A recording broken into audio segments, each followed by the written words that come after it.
श्री राम सीता लक्ष्मण का वन गमन और नगर निवासियों को सोए छोड़कर आगे बढ़ना।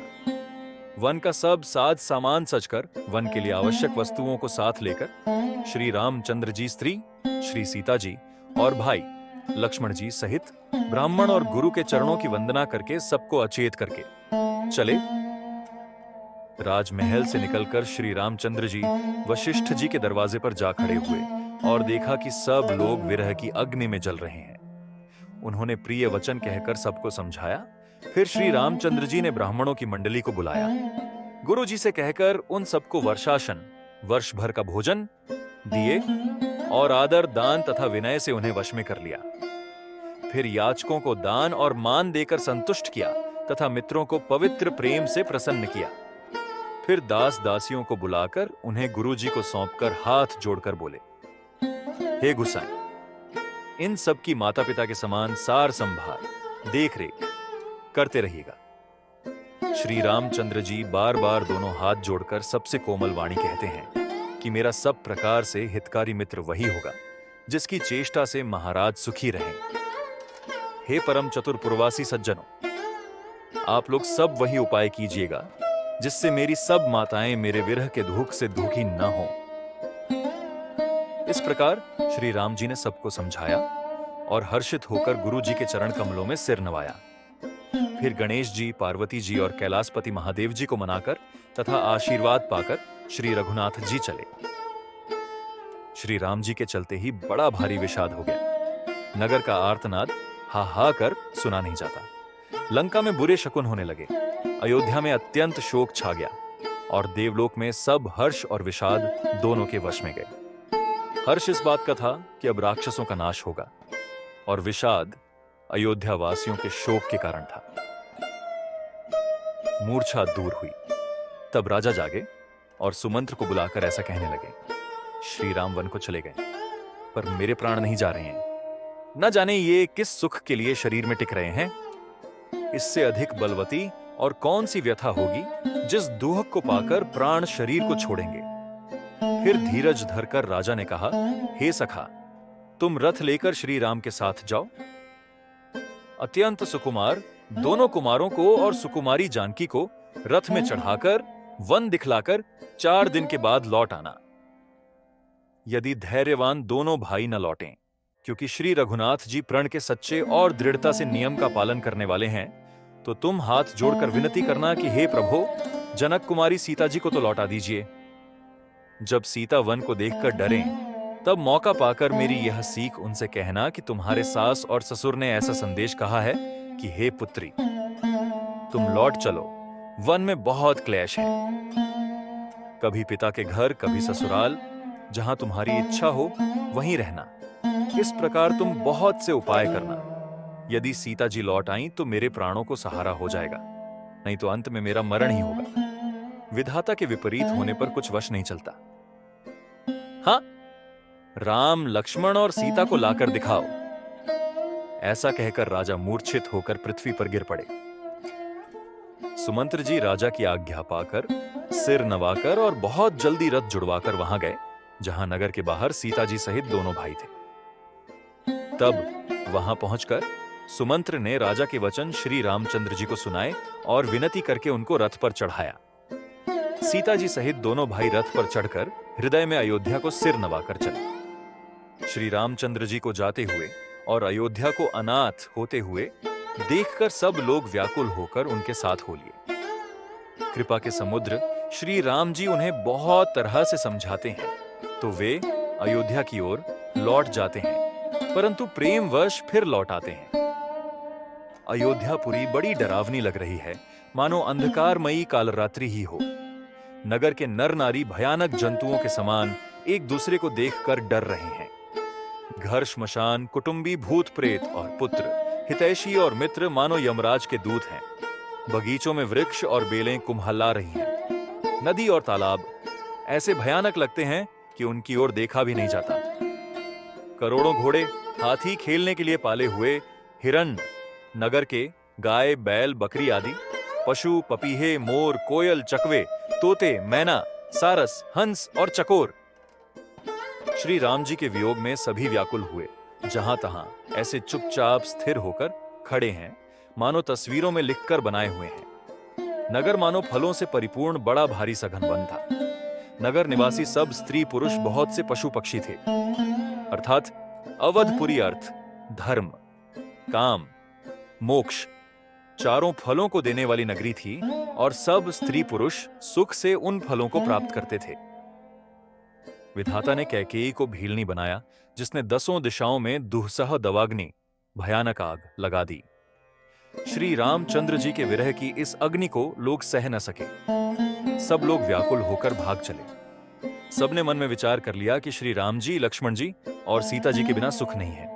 जहां श्री राम जी रहेंगे वहीं सारा समाज रहेगा।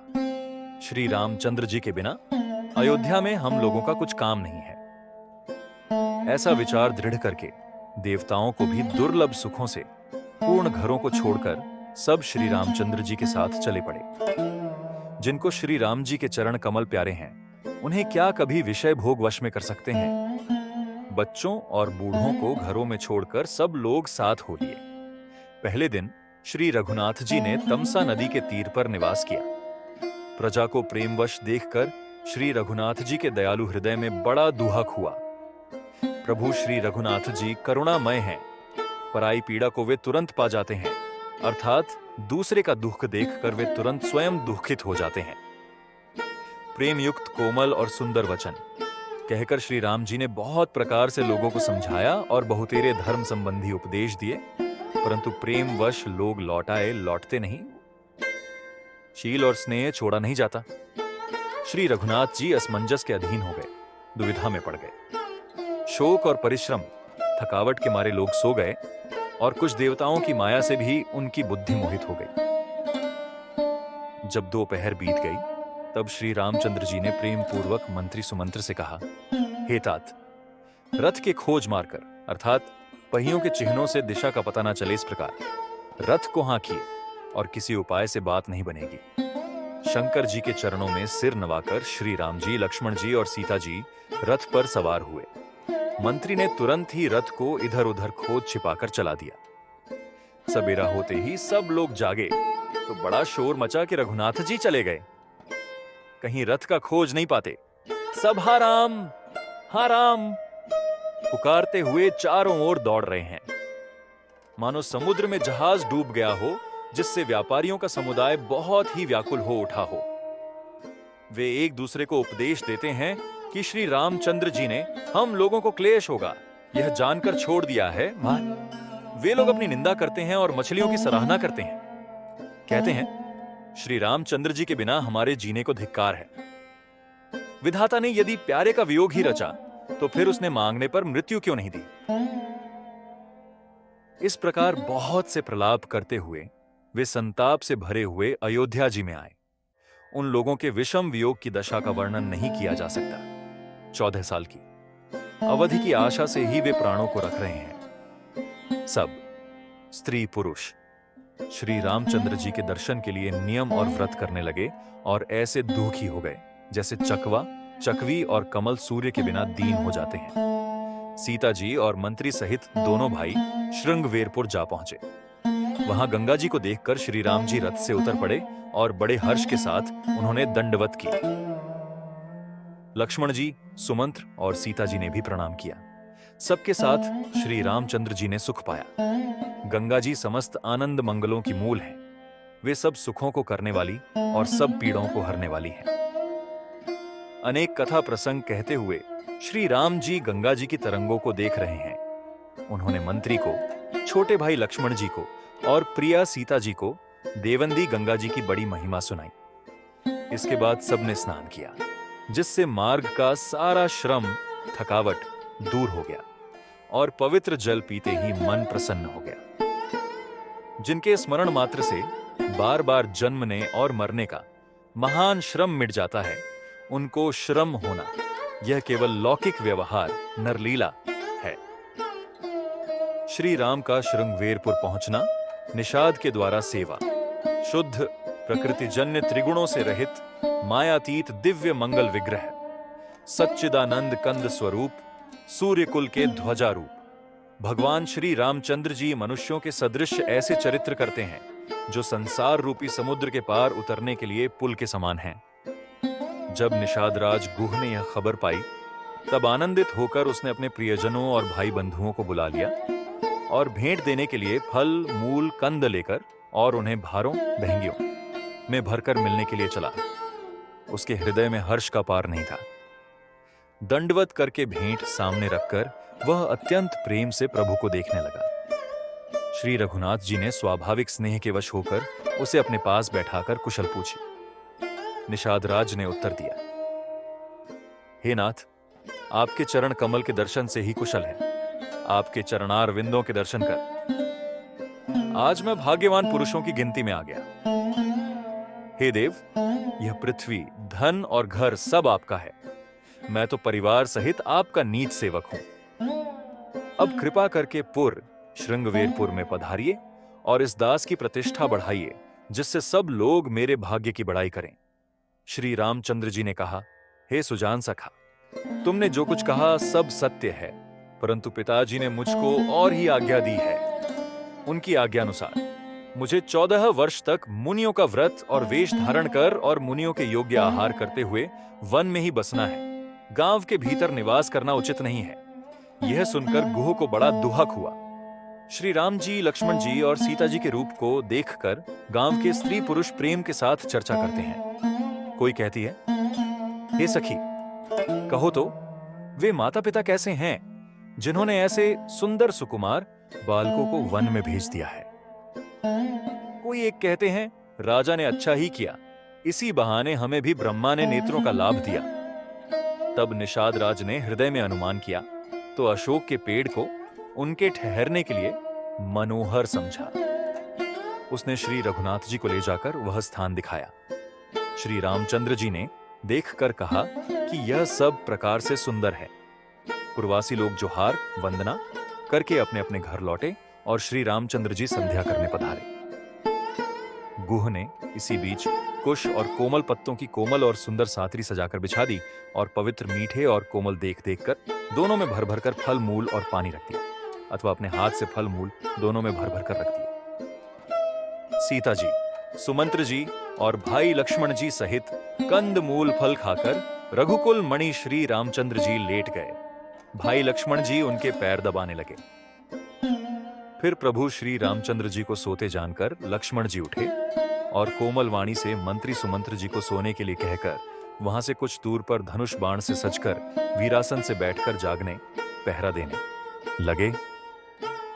गुह ने विश्वास पात्र पहरेदारों को बुलाकर अत्यंत प्रेम से जगह जगह नियुक्त कर दिया और आप कमर में तरकस बांधकर तथा धनुष पर बाण चढ़ाकर लक्ष्मण जी के पास जा बैठा। प्रभु को जमीन पर सोते देखकर प्रेमवश निषाद राज के हृदय में विषाद हो आया। उसका शरीर पुलकित हो गया और नेत्रों से प्रेमाश्रुओं का जल बहने लगा। वह प्रेम सहित लक्ष्मण जी से वचन कहने लगा, महाराज दशरथ जी का महल तो स्वभाव से ही सुंदर है।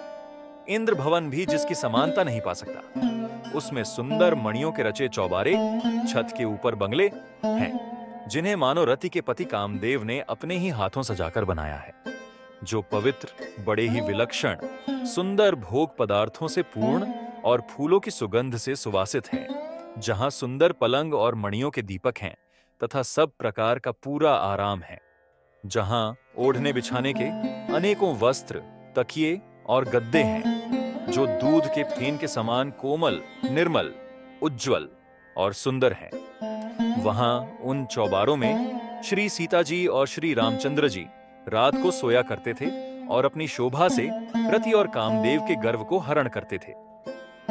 वही श्री सीता और श्री राम जी आज घास फूस की साथरी पर थके हुए बिना वस्त्र के ही सोए हैं। ऐसी दशा में वे देखे नहीं जाते।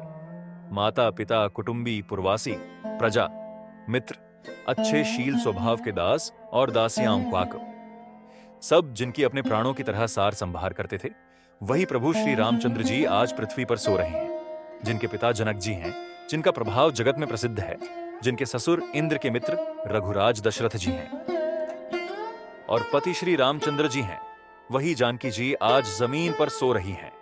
विधाता किसको प्रतिकूल नहीं होता। सीता जी और श्री रामचंद्र जी क्या वन के योग्य हैं?